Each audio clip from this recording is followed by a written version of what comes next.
nombre premier, nombre composé. Tout d'abord, des définitions. Un nombre premier n'a que deux facteurs, 1 et lui-même. Un nombre composé a plus de deux facteurs. Qu'est-ce que c'est un facteur? C'est chacun des éléments qui interviennent dans une multiplication.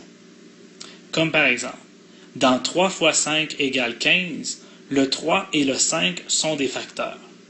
15, c'est la réponse de la multiplication et on l'appelle le produit. Maintenant, si je cherche les facteurs de 3, je sais que je peux diviser 3 par 3 et ça me donne 1, ou je peux diviser 3 par 1 et ça me donne 3.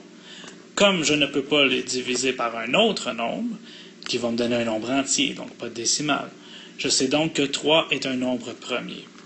Bon, maintenant, si tu trouves que 3 divisé par 3, ça donne 1 et que tu trouves que c'est bizarre, eh bien, tu peux faire le chemin inverse. Donc, le contraire de la division, c'est la multiplication. Si tu fais 1 fois 3, ça donne 3. Alors voilà, c'est démystifié maintenant pour toi. 3 divisé par 3, ça donne 1. C'est la même chose. Si tu dis 3 fois 1, ça donne 3. Donc, tu peux toujours faire le chemin inverse de la division, c'est la multiplication. Maintenant, pour déterminer si un nombre est premier ou composé, tu dois suivre une certaine procédure. Premièrement, trouve tous les facteurs du nombre. Donc, les facteurs, ce sont les multiples qui vont donner ce nombre-là. Si le nombre n'a que deux facteurs, 1 et lui-même, alors il est premier. S'il en a plus que 2, il est composé. Donc, voici quelques exemples pour les nombres premiers entre 2 et 9. Les facteurs de 2 sont 1 et 2. Donc, 2 est un nombre premier. Les facteurs de 3 sont 1 et 3, donc 3 est premier. Les facteurs de 4 sont 1, 2 et 4. C'est vrai parce qu'on pourrait faire 1 fois 4, 4, puis on peut faire aussi 2 fois 2 donne 4. Donc ici, ce n'est pas juste le 1 et le 4. C'est donc un nombre composé. Le nombre 5 a deux facteurs, 1 et 5. Donc c'est un nombre premier.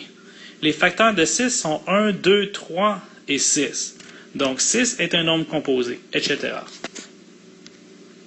Maintenant, ça c'est amusant, la décomposition en facteurs premiers. En tout cas, moi j'aime bien ça. Supposons que je veux trouver les facteurs de 36. Je peux donc faire l'arbre des facteurs. Je vais décomposer 36 en facteurs premiers. Donc, qu'est-ce qui me donne 36? 6 fois 6, ça donne 36.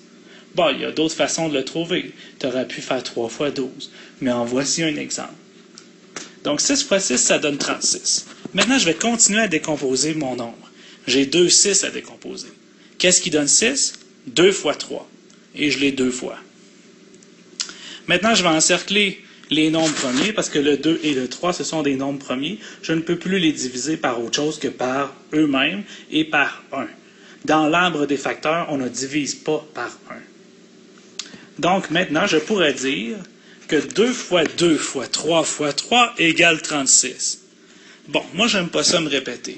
Comme j'ai 2 fois le 2 et 2 fois le 3, je peux utiliser les exposants. Donc, 2 exposant 2, ça veut dire 2 fois 2. 3 exposant 2, ça veut dire 3 fois 3.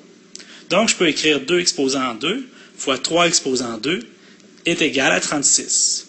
Et ça, c'est ma réponse pour la décomposition en facteurs premiers. Bravo! Maintenant, c'est à toi de te pratiquer.